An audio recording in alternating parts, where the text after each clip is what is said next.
మహా ప్రజాప్రస్థానం పాదయాత్ర ప్రస్తుతం తిమ్మాపూర్ చేరుకుంది. దాని లైవ్ లో చూద్దాం. మనస్ఫూర్తిగా నమస్కరిస్తుంది.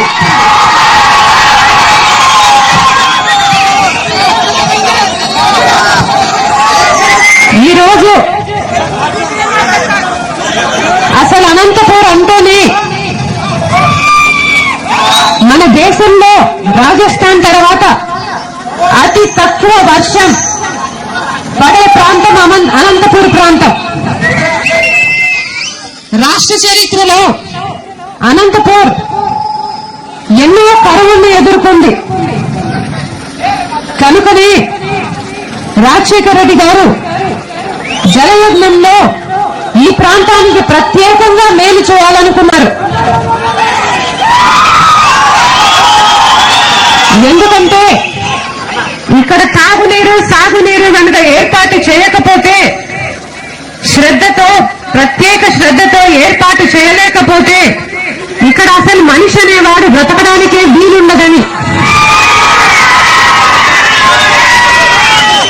అందుకని ఈ ప్రాంతాన్ని అన్ని విధాల అభివృద్ధి చేయాలని, తాగునీరు సాగునీరు కోసం లోటు లేకుండా ఉండాలని రాజశేఖర రెడ్డి గారు అనుక్షణం తప్పించారు. చంద్రబాబు నాయుడు గారు 9 ఏళ్ల హయాంలో సాగునీటి ప్రాజెక్టుల కోసం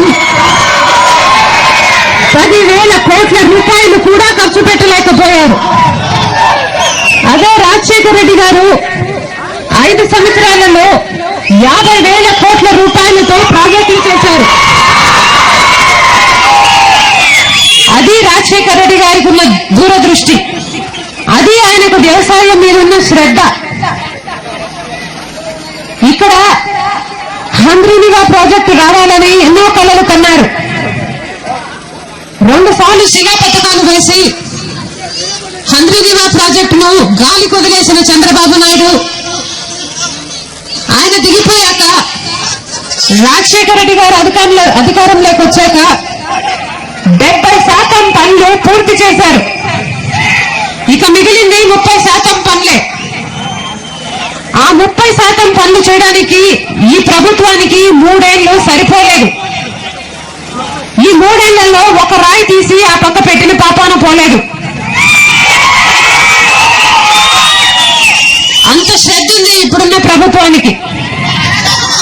కేవలం 45 కోట్ల రూపాయలు ఖర్చు పెడితే first phase of the project పూర్తయిపోతుంది.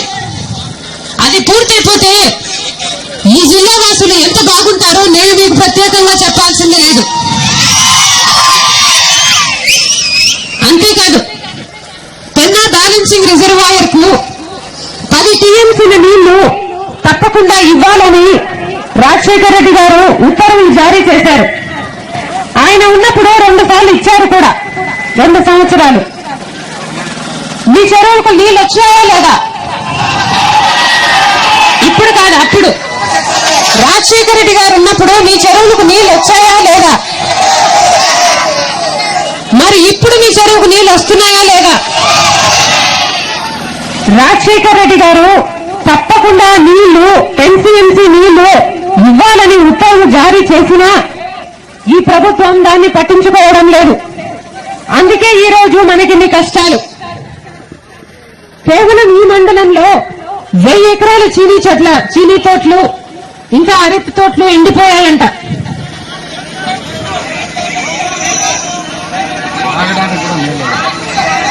తాగడానికి కూడా నీళ్లు లేవట. మీరు ఇంతగా కష్టపడుతున్నారు కదా, ఈ ప్రభుత్వానికి అసలు చీమకొట్టినంతైనా లేదు. పోయిన సంవత్సరం ఇవ్వాల్సిన నష్టపరిహారం ఇప్పటి వరకు ఇవ్వలేదు. ఇక ఈ సంవత్సరం ఇస్తుందని ఆశలు పెట్టుకోవడం వృధా. అంత బ్రహ్మాండంగా పనిచేస్తుంది ఇప్పుడున్న ప్రభుత్వం. ఈ ప్రభుత్వానికి ముఖ్య సలహాదారుడు ఎవరో తెలుసా? చంద్రబాబు నాయుడు గారు. చంద్రబాబు నాయుడు గారు ఒక బుక్ రాసుకున్నారు. ఆ పుస్తకం పేరు మనసులోని మాట. ఆయన మనసులోని మాట. దాంట్లో ఆయన రాసుకున్నారు, వ్యవసాయం దండగట,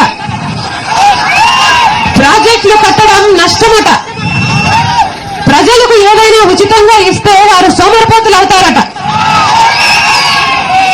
వారు రాసుకున్న విషయాలన్నీ కాంగ్రెస్ వారికి బహుగా నచ్చి ఆయననే ముఖ్య సలహాదారుడుగా ఇప్పుడు వాళ్ళు పెట్టుకున్నారు. వీళ్ళు కూడా వ్యవసాయం దండగని, రైతులను రైతు కూలీలను చిన్నచూపు చూస్తే తప్ప వారు బాగుపడరని గట్టిగా నమ్ముతున్నారు. పదవిలో ఉన్నా పదవిలో లేకున్నా ఒక్క రైతన్న గురించి ఆలోచించింది రాజశేఖర రెడ్డి గారు మాత్రమే. పదవిలో లేకున్నప్పుడు రైతన్న కోసం పోరాడారు. పదవిలో ఉన్నప్పుడు నేను రైతు పక్షపాతిని అని ధైర్యంగా చెప్పుకొని రైతు కోసం ఎంత చేసినా తక్కువే అనుకొని ఎంతో చేయాలనుకొని చేశారు. 7 గంటలు ఉచిత విద్యుత్ ఇస్తానన్నాడు, ఇచ్చి చూపించాడు. ఇప్పుడున్న ప్రభుత్వం 3-4 గంటలు కూడా ఇవ్వడానికి ఆపసోపాలు పడుతోంది. 2 గంటలంట.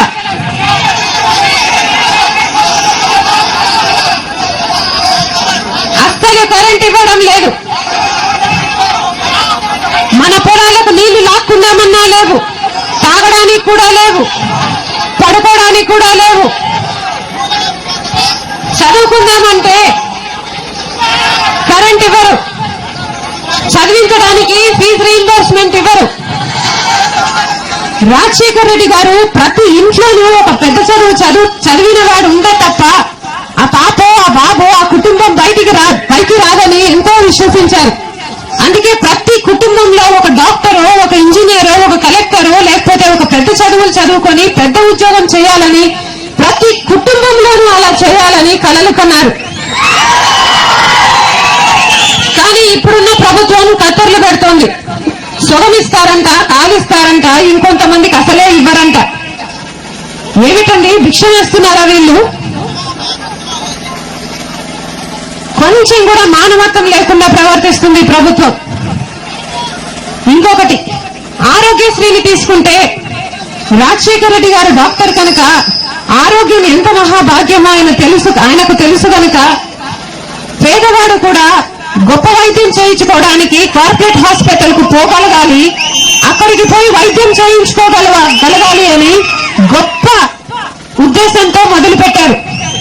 కానీ ఇప్పుడున్న ప్రభుత్వం మళ్లీ మీరు కార్పొరేట్ హాస్పిటల్ కు పోకూడదు, మళ్లీ మీరు గవర్నమెంట్ హాస్పిటల్ కే పోవాలని ప్రధానమైన రోగాలన్నింటినీ ఆరోగ్యశ్రీ నుంచి తీసివేసింది. కాంగ్రెస్ వాళ్లకో టీడీపీ వాళ్లకో ఏదైనా జబ్బు వస్తే వాళ్ళు గవర్నమెంట్ హాస్పిటల్ కు పోతున్నారా అండి? వీలైతే కార్పొరేట్ హాస్పిటల్ కు పోతున్నారు, లేకపోతే విదేశాలకు కూడా పోతున్నారు.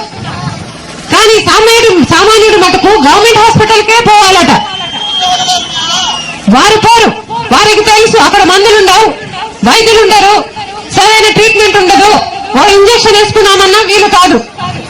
వాళ్ళు పోరు, కానీ మనం మటుకు పోవాలట. ఇది అన్యాయం కాదా అని అడుగుతున్నా. అసలు గ్యాస్ విషయం తీసుకుంటే ఆడవాళ్ళ మీద అసలు భారం పడకూడదని ఎంతో ఆలోచన చేసి ప్రభుత్వం భరించేలా చేశారు. కానీ ఇప్పుడున్న ప్రభుత్వం ఏం చేస్తుంది? ఇస్తే 6 ఇస్తారట, లేకపోతే అసలు 6 కంటే ఎక్కువ అవసరం లేని వారికి సబ్సిడీ ఇస్తారట.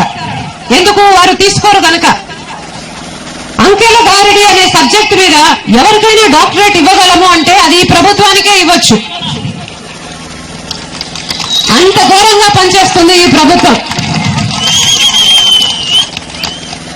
అంతేకాదు, నిలదీయాల్సిన ప్రధాన ప్రతిపక్షం తెలుగుదేశం పార్టీ ఇంత అన్యాయం జరిగినా చోద్యం చూస్తుంది. ఈరోజు పాదయాత్ర అని కొత్త నాటకం మొదలు పెట్టారు. ఈ నాటకాలు కట్టిపెట్టి ఇంత అసమర్థంగా పనిచేస్తున్న ఈ ప్రభుత్వాన్ని అవిశ్వాసం పెట్టి ఈయన ఎందుకు దించారు అని అడుగుతున్నాం. అలా దించరు, కానీ పాదయాత్ర అనే నాటకాలు మటుకు చేస్తారు.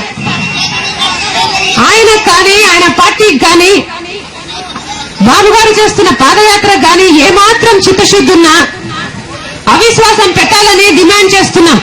మాలాంటి వారు పాదయాత్ర చేశారంటే అర్థం ఉంది, అంతకు మించి మేమేమి చేయలేము కనుక.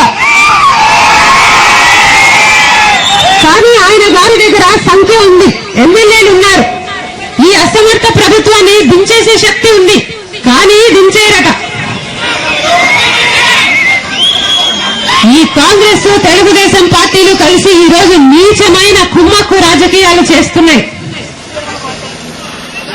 ప్రజాస్వామ్యానికి వ్యతిరేకంగా ఒక ప్రభుత్వం, ఒక ప్రతిపక్షం కుమ్మక్కై ఎమ్మెల్యే ఎలక్షన్లలో, ఎమ్మెల్సీ ఎలక్షన్లలో ఒప్పందాలు చేసుకుంటున్నారు.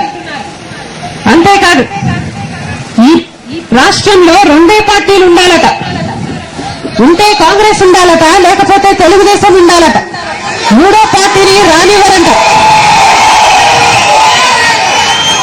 అందుకనే కుట్రలు పన్ని ఈ రోజు జగనన్న మీ మనసుల్లో స్థానం చేసుకుంటున్నాడని ఎరిగి, అలా ఆయన మీ మనసుల్లో స్థానం చేసుకుంటే కాంగ్రెస్ కు తెలుగుదేశంకు మనుగడ ఉండదని తెలిసి కుట్రలు పన్ని ఇద్దరు కలిసి వెళ్లి ఆయన మీద కేసులు పెట్టి ఈ రోజు బెయిల్ కూడా రాకుండా ఆయన ఇబ్బంది పాలు చేస్తున్నారు. ఇది అన్యాయం కాదా అని అడుగుతున్నారు.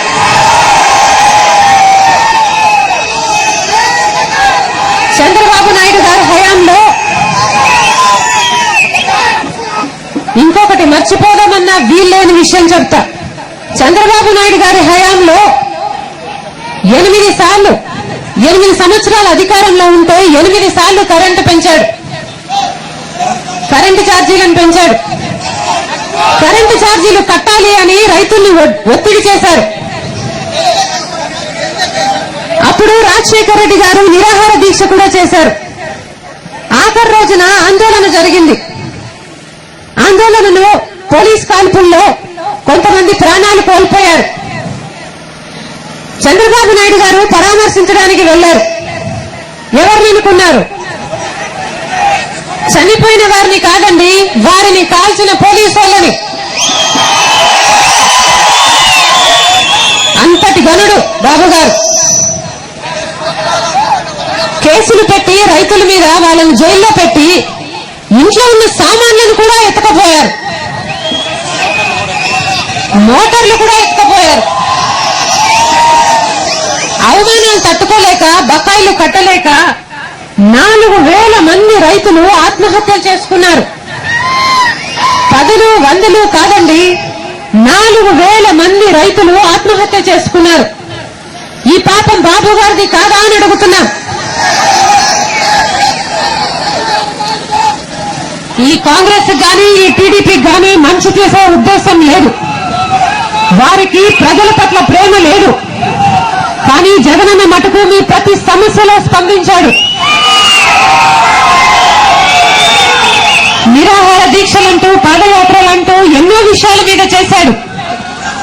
మీ బిడ్డగా మీలో కలిసిపోయాడు. మాతో కంటే మీతోనే ఎక్కువ సమయం గడిపాడు. అలాంటి ఆయన ఈ రోజు జైలు పాలు చేశారు. కానీ ఒక్క మాట నిజం, ఉదయించే సూర్యుడిని ఎవరూ ఆపలేరు. జగనన్నను ఎవరూ ఆపలేరు. ఒక రోజు వస్తుంది, ఆ రోజున జగనన్న మళ్ళీ వస్తాడు. ఆ రోజున రాజన్న రాజ్యం స్థాపించే దిశగా వైఎస్ఆర్ పార్టీని, మన అందరినీ ఆ మంచి రామరాజ్యానికి, ఆ సువర్ణ యుగాని వైపు నడిపిస్తాడు. ఆ రోజు రాజన్న ప్రతి కోరిక నెరవేరుతుంది.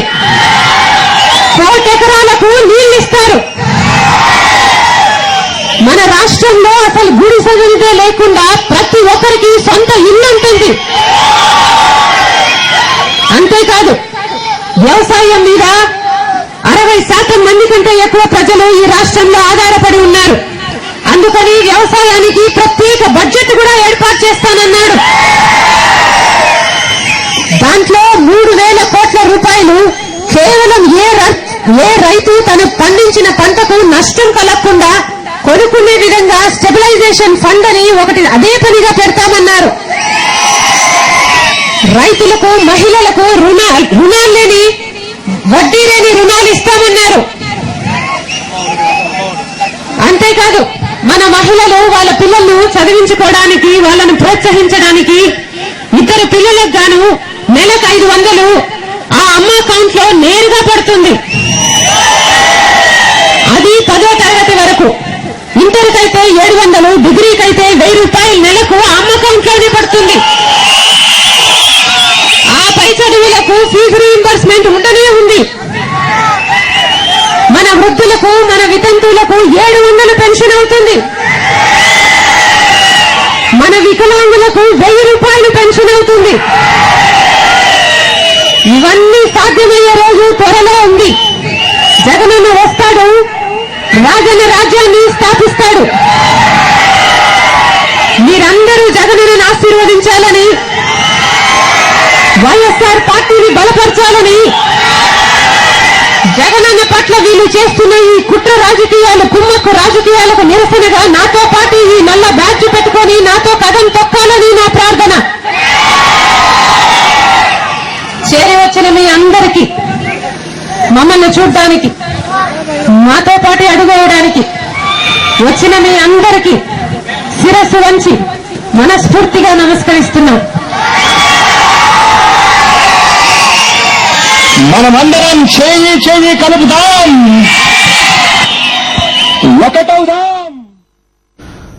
అనంతపురం జిల్లా మహా ప్రజా ప్రస్థానం పాదయాత్రలో భాగంగా తంబాపురంలో వైఎస్ షర్మిల మాట్లాడారు. ఇప్పటివరకు లైవ్ చూశాం.